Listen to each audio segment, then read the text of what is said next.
Hello, I'm Joyce Woodworth. Welcome to the Spirit of the Heartland. Over the last few weeks on the show, we have visited lovely bed and breakfasts in the center of town in Winona, all beautiful Victorian homes. Today we're going to visit a different kind of B&B just on the outskirts of Winona near St. Mary's University in Gilmore Valley. This charming B&B offers a different type of lodging experience. It's a 2-bedroom lodge on a hobby farm, perfect for a family or couples traveling together or for someone who wants to partake in an outdoor adventure. Let's go meet the owners and see what's offered in this beautiful valley setting. Heavens Valley Lodge is located in its own offshoot valley from Gilmore Valley on a 200-acre hobby farm owned by Jim and Sherry Krueger. From Highway 21 or Gilmore Valley Road, we turned on Wildwood Drive, went over a cattle crossing, and entered beautiful Heavens Valley. The day we arrived, the weather was very unusual. On the drive to the Krueger home and Heavens Valley Lodge, we encountered bursts of sunshine and blasts of pouring rain. Our first stop was the gorgeous prairie-style home where the Kruegers and their daughters, Libby and Grace, live.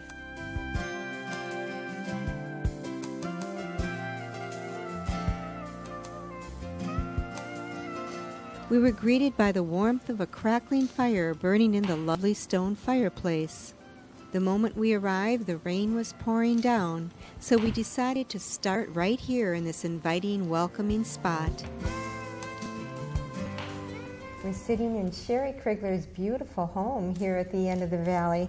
Sherry, your home is absolutely lovely, and your B&B is charming. The end of the valley is gorgeous. Thank you. Now I know Gilmore Valley is a very special place for you. I grew up in Gilmore Valley, myself and my 2 brothers and my family, my parents, and we used to roam these hills as if they were our own. Gilmore Valley Creek, we were constantly in the creek. My brothers were trout fishermen. We actually used to explore this particular valley when we were teenagers, and there is still a barn foundation made of rocks where the old barn from the Irish farmers who settled here was 100 years ago. When Jim and I, in about 94, were looking to move back here, we were living in Minneapolis. We were looking for property around Winona and came upon this road, which wasn't here when I was a teenager or a young child. And so I said, let's drive back here. And as we drove in, I just said, Jim, this is it. This is it. This is our valley. And we left a note on the door of the A-frame that was here. And Eldon and Winnie Schramm had owned the valley at that time. And they had built the road in 1975. And so that would have been after I had graduated and moved to the Twin Cities. They contacted us that very day because they said, in church we prayed about what to do with our valley because their children were ministers and had parishes, and one lives in Germany. And so we came down and talked to them, and we had a gentleman's agreement for over 2 years. And then we ended up buying it. Wonderful folks, just hearts of gold. Had a 900 square foot A-frame that Eldon built himself, I think, and they would take in foster children and were so loving and caring. And I'm not sure how many kids lived with them at any given time, but I'm sure it was a tight squeeze. But knowing Winnie, she made it work. And they named it Himmelstal, which is German for Heavens Valley. In 1986, Eldon and Winnie were approached by the Corps of Engineers to build a dam way in the back of the valley because this is a watershed valley for about 600 acres. During heavy rains, it would send Gilmore Valley Creek over its banks, and there would be massive flash floods. And so they built that dam back there, and it has prevented Gilmore Valley Creek from causing major damage. But that's what makes the valley unique, I think, in that it's more private, it's more secluded, nature, the things of nature love it, and that's why it has that good aura you talked about earlier. And what a beautiful story on how you acquired it. Mm-hmm. That's great. So then once you decided to buy the place, and you lived in the A-frame for a while? Yes, we did. Then we kind of outgrew it. So any way you looked at it, we could not figure out a way to expand the A-frame. So we knew we had to tear it down, and we were sad about it because Eldon built it, but we had some Amish people tear it down for us. The women worked as hard as the men. You should have seen them with sledgehammers and, busting out walls and tearing up carpet. But there's one thing I should tell you about that A-frame demolition. The big A beams that were on the A-frame were the only thing standing, and a huge wind came up. And the Amish guy was standing right in the center of the A-frame, and all the big beams fell, and he was left untouched in the middle. Those huge beams, they were like this, Joyce, all fell like dominoes. Wow. And he was left standing. So it was almost like a miracle. The man didn't get hurt. And I kind of liken it to Heaven's Valley because miracles happen in Heaven's Valley. Sounds like a very good spirit is here, doesn't it? It is. It has a lovely spirit in this valley. And I think that's why when people come to our lodge, they make memories. And that's what they tell us. Yeah. Awesome. Well, let's talk about your lodge. We built it originally so that Jim could have a workshop, and I was going to do reupholstering upstairs until I took a class in reupholstering and found out how difficult it was. It's very hard on the hands, and so it kind of sat there. Then when we decided to build a new house, we finished it and moved and lived in it. After we moved into our new house, we thought, well, a nice place for people to come that would be a respite in nature, bird lovers. The lodge is located down the road from the main house. The back of the lodge offers the privacy of a picnic area with an apple tree. Apples are within arm's length from the back deck, and a variety of birds visit the feeder. But the main attraction here is the lodger's view of the end of Heaven's Valley.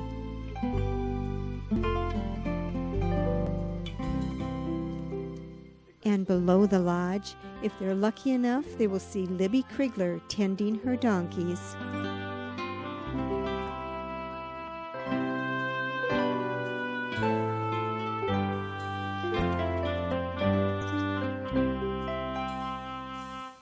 So it sleeps 6, and it's 2 bedrooms. It's a full kitchen. So even if you're a chef, you should find what you need to create your own meals. We give people nice fruit in the morning and a loaf of bread and homemade jam and good coffee, and then they are free to create their own cuisine. So it's really not a bed and breakfast per se. It's what you think of as a bed and breakfast. It's more of like a cabin up north, a lodge on a farm. Yes. Okay, let's describe a little bit more in the house. You have some wonderful antiques in there. I noticed when you come right up to the top of the stairs, there's an antique cupboard of some sort. Describe that to me. Right.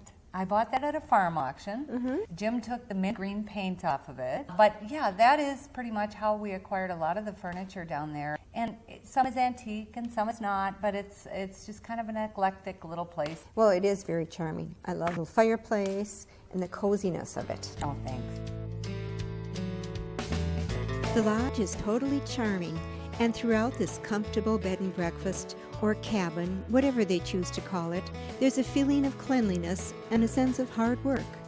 We see the antiques that Sherry has chosen at auctions, and Jim has laboriously refinished into beautiful, functional furniture. Wherever you look, you have the feeling you are in the country and close to nature.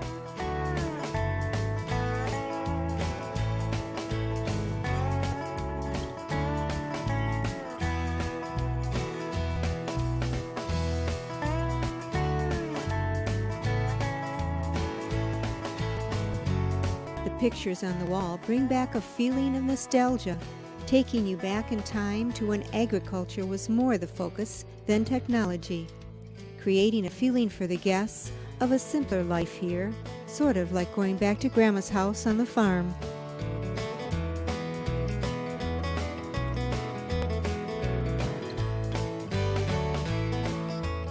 And right outside the back door is a true farm experience.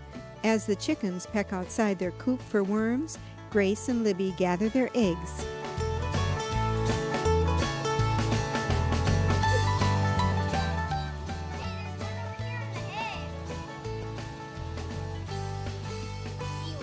are picking the eggs.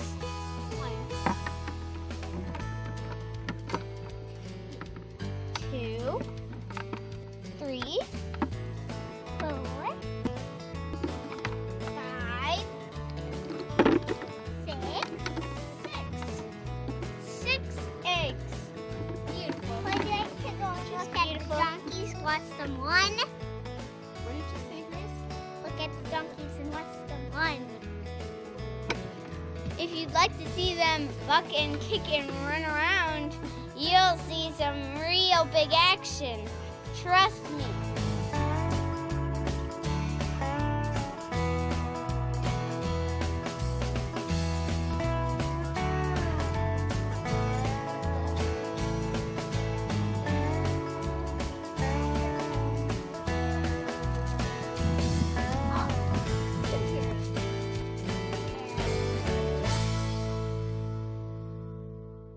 So now your husband is a hobby farmer. Do you participate in that? He has many hobbies, and I do like to garden. I like perennial gardening.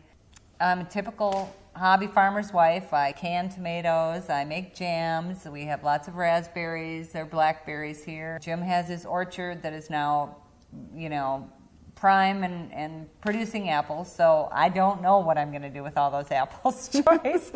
But and you know what? My mother used to do all that too. So I kind of feel like, here we go again. Mm-hmm. Well, it sounds like you have niched out a really enjoyable life for yourself here. Yes, we have. And what's been beautiful about it is that, Jim found a business where the business didn't control his life, and therefore he could take the time to be a hobby farmer as well. So, well, Sherry, now I would like to go see your husband Jim on the hobby farm and visit with him a little bit. What do you think of that? Great. Okay. All right. All Have right. fun. Thank you. You're welcome.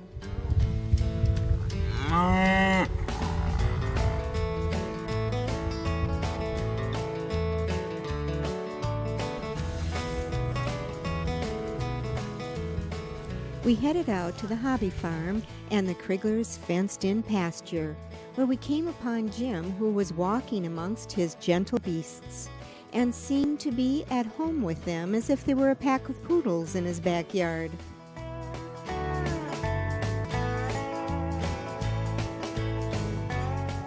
These cows are beautiful, Jim. Thanks, Joyce. Thank you. These are Scottish Highland cattle, and they're a very gentle breed. As you can see, we're standing right next to them.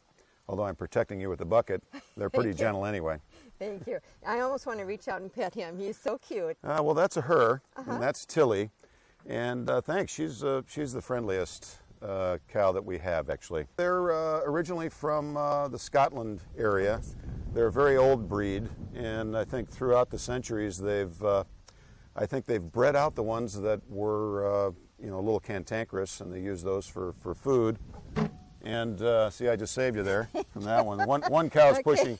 They're after the feed. They're going after the feed there. Maybe we should put the bucket over there, too. It's empty. Okay. You don't think it's the bucket they want? No, it's not the bucket. One cow pushed the other one out of the way to get the feed. Yes. And like all cattle, there's a pecking order. And these cows have a pecking order too, and that one happens to be the boss. So this one's the friendliest, but that one's the boss of the group, and all cattle are that way. But they came from Scotland, and it's a breed that's it's not new to the United States, but they're perfect for a hobby farmer or farmer hobbyist or hobbyist farmer like me. Here, you want some more of that? But they withstand temperatures as low as 50 degrees below zero. You don't need to put them into a barn. They stay right out here all winter, so they're very easy to take care of. Perfect for Winona, Minnesota. Oh yeah, right? Absolutely. Okay. Well, tell me, what do you have to do exactly to keep these guys alive and healthy? That's a good question. All animals need water and feed, and these do as well too. And we have a spring-fed creek over here that runs the wintertime, so we have water for them. And obviously, on a farm with cows, you have to have hay and straw, and so we feed them hay in the wintertime. Generally, we only feed them grain just to train them. We don't really feed them a lot of grain. They're grass-fed beef. That's how we do it. Great. They're absolutely beautiful, and I'm going to enjoy learning all their names. Well, they don't all have names because, well, some of them have names like Steer 1, Steer 2, because we don't name the ones that we're going to sell off to the butcher. But this is Tilly right here. We have 4 cows, basically, Tilly, Annie, Hannah, and Fern. And the rest of them are either young or they're steers on their way to market or to some other hobby farm.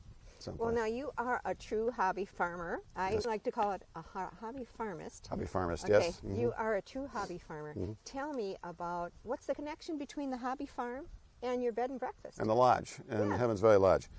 Well, you know, I'm glad you asked that because that's kind of a hobby too. So really, it's all a hobby. When we first moved out here, the original owners of the property, Eldon and Wendy Schramm, had left such a beautiful place that we wanted other people to, excuse me for just a second, we wanted other people to enjoy it. And so we decided, my wife Sherry and I decided that we would develop a lodge or a hobby farm and just allow people to come out here and see some of the things that we do and enjoy the valley. And so that's why we do it. It's really a great way to let people to see what it's like out in this part of the country. And plus they get to watch a real hobby farmer work his butt to the bone on weekends, and it's kind of fun doing it for them too. So. Well, Jim, now we're Tilly or one of your little cows. Give us a few pokes. Let's go to another set of your animals. I know you have some real gentle ones that we could probably talk a little bit further about your hobby farm experiences. Oh, absolutely. Okay. Let's do that. Our next stop was back near the lodge where Libby and Grace had taken us earlier. A different fenced-in pasture where I definitely felt more comfortable talking with Jim the hobby farmist. Oh, that's so sweet. Oh. Here, you want one too, Mabel? Let's give Mabel one too. These are awesome little guys. The little donkeys, is that what they are? Yep, they're miniature donkeys, miniature donkeys. We traded a couple of cattle a couple of years ago for some of them. And these two, this is Opal and this is Mabel. And they're both very friendly. The guests generally come in and pet them, and as you can see, we're standing right around them. They're not as dangerous as the cows. They don't weigh as much, and they don't have horns that can, hinder your movement. But they're very friendly, and our 2 little girls play with them all the time, so they're used to having people around them. This is actually a breed from the Arab countries. Some of them are bred to be miniatures, and these actually are classified as miniatures, and we have papers on them, but they come from Arabia, basically. They have, if you look at them, you see they've got a cross on their back. And some people say that cross is on their back because this is the animal that Jesus rode on Palm Sunday, and it left the cross. And they are darling. But Jim, let's talk a little bit more about your hobby farm per se. What other things do you have going on here as a hobby farm? Well, my wife Sherry would tell you I have way too much going on the hobby farm, but and she's right. And I think my father-in-law says it right. It's all a self-fulfilling prophecy because you can only do so much. But we do, let's see, we have orchards where we have 5 different kinds of apples that we raise, and we grow shiitake mushrooms on logs, and also oyster mushrooms on logs, and I also pick mushrooms wild out of the woods as well too. There's gardening, and there's chickens, and of course the animal husbandry, the donkeys that we have here. And then just maintaining the farm to me is a hobby. Just keeping it looking as good as the last folks that handed it over to us did. And so you combine that, and then there's normal hobbies like woodworking. Well, we refinish a lot of antiques. My wife Sherry will seek out the antiques, and then she brings it back to me to refinish the antiques. And so we make a pretty good team that way. Well, then you've got some other things going on here. There's one coming on over here now. Maybe he'll come visit us. These chickens were given to us by a local organic farmer, and he just had too many of them, and it's perfect because they're layers, and now the guests can just go down, and if they want fresh eggs, they can just go pick the eggs out and make themselves breakfast if they want to. So it works out pretty good. What a great experience. We also, in the chicken coops, when we don't have chickens there, we raise pheasants for release as well too. So in a typical year, we might raise 200 pheasants to release them up on the ridges. So wonderful. And then you also have hiking trails, don't you? we do. Miles and miles of trails. In the winter, if I can get my snowmobile running, we'll make about 5 miles worth of cross-country ski trails. But the farm at some point in its past had been logged, and like a typical farm in the valleys near the Mississippi, the logging roads have stayed, and so they're just great places to walk and contemplate and see nature, and it's one of the best parts of coming out here, I think. All kinds of experiences. Then I also noticed you have some canned goods up on the shelves in the B&B. Is that, do you have something to do with that? I do. We have a couple of dehydrators, and growing up, my grandparents and my parents taught me how to can, and I've learned a couple of years ago how to dehydrate vegetables. So we can vegetables and we dehydrate them and just have fun. We dehydrate just about everything. The mushrooms we find in the woods, we'll dehydrate those, and the ones that we grow, we do the same thing. With much reluctance, we left the adorable donkeys and took a walk past the chicken coop and back into the woods to learn about another of Jim's unusual hobbies. This is an example of a shiitake mushroom. It's a really nice. This is a nice mushroom. This would be good to eat. But this is what we grow on lugs, shiitake mushrooms. Oh, it's beautiful. Yes, and they're you don't want to let them get too big. For example, there are some around here that are bigger, but this one just naturally fruited on this tree, or on this log here. And we have the strain of these. Here, you can hold this for a second, Joyce. You can take that home with you. Good. The strain, I don't know if you can see it on the camera, but I have each log marked right here with the date and the strain. Because, you know, mushrooms decay things. So this log will probably last 4 or 5 years, and the mushroom will have decayed it enough where it won't fruit mushrooms anymore. So mushrooming is kind of every year you're doing 10 or 15 of these logs, sometimes 20. So you add them in. And I think we have probably 50 or 60 logs here that we continually. Tell us exactly the process of how you get these mushrooms going on these logs, Jim. Sure. It's actually kind of fun. The first thing we do is drill a hole, about a 3-inch hole, about 1 inch thick, and then we purchase little dowels. They're just like a little thing about as big as your finger that are infused with the spawn of mushrooms. And so whatever type of mushroom we want, we beat that dowel in there with a hammer, and then we seal it with wax or paraffin, and that's it. And then you set it out here, and it's ready to start rotting and developing into shiitake mushrooms. Now, to force the mushrooms to fruit, as we call it, so that they're forced to come out, we fill that 100-gallon water tub over there with water, and put about 10 or 15 logs in there, weight them down with rocks, and let them soak for 24 hours. Pull them out, lay them back out here, and within a couple of days, each log will probably have 50 or so mushrooms on it. So we get a lot of mushrooms off these logs. That's how we do it. Amazing. Tell me your best secret for cooking these mushrooms. Oh, these are, well, first of all, I like them smaller than this. And if you just take a little bit of, depending on how many mushrooms you have, some butter and some garlic, and I like to put a little bit of white wine in there and saute them, and oh, they just taste so good. My mouth's starting to water right now. Me too. All right. Well, I think I'm going to take this home and have it for dinner tonight. Do, and take some fresh eggs with you, and you can have mushrooms and eggs. Thanks. Be awesome. Sounds great.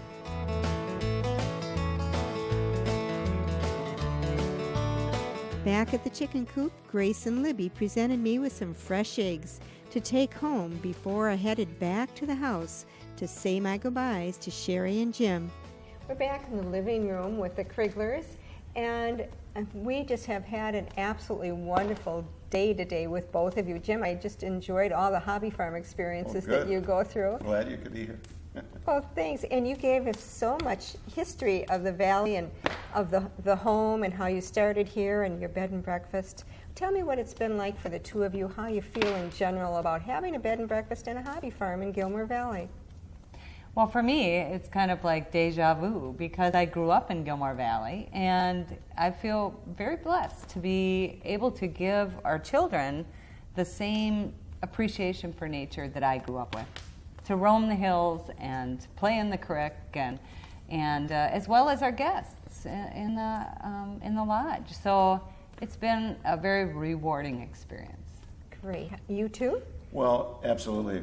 For me, it's been a dream all my life to live on a farm, and maybe it comes from watching Green Acres when I was a kid. I don't know, but to be able to come out here and also to be able to share it with people that might be coming from Chicago, for example, where they live in the city, or Minneapolis, and they're able to come out and enjoy the country. It gives us both a lot of pleasure. Great. So. Well, thank you so much for sharing it all with us. You're welcome. Happy to do it. And thank you for joining me here today. Please join me again next week. Until then, enjoy the spirit of the Heartland.